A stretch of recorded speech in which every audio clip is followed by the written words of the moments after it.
We work a lot in digital literacy, information literacy and media literacy. We all know that India is a huge country of large illiterate people, and there is a huge number of population who are functionally illiterate. They are tribals, they are poor people, they live in remote areas, they live in villages. We have been working for the last 15 years in the area of information literacy and digital literacy.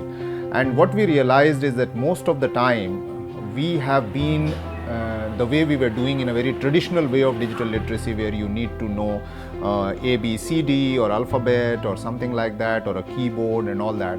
But what we learned from the ground is that we need an absolutely different approach to do digital literacy or information literacy or media literacy, which has to go beyond traditional thinking of read and write and all that.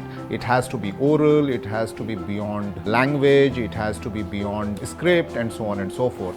So what we learned, there was a huge problem that we gathered from the ground, is that we need to develop a special toolkit which can actually target people who come to know digital literacy or information literacy or media literacy without knowing anything in the past. So it doesn't matter which language do they speak, it doesn't matter whether they read or write or not, it doesn't matter whether they have ever used computer or not, it doesn't matter whether they know alphabet or not, and so on and so forth.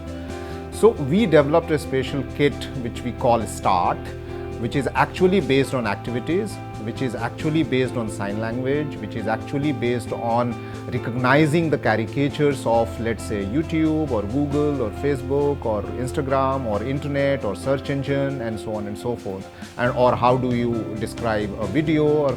So use emojis, use sign language, use caricatures, and so on and so forth.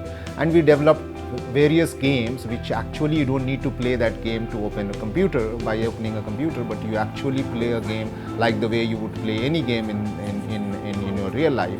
For example, a snake and ladder, for example, throwing ball to each other, for example, drawing and recognizing what is it, matching two pictures and things like that, and so on and so forth. And this kind of toolkit that we have developed, which we are calling START, is actually enabling you how you can become digitally, informationally and media literate using modern toolkits, technological toolkits. And now that toolkit actually is helping us to target anybody. So what we are trying to say is that nobody is basically illiterate.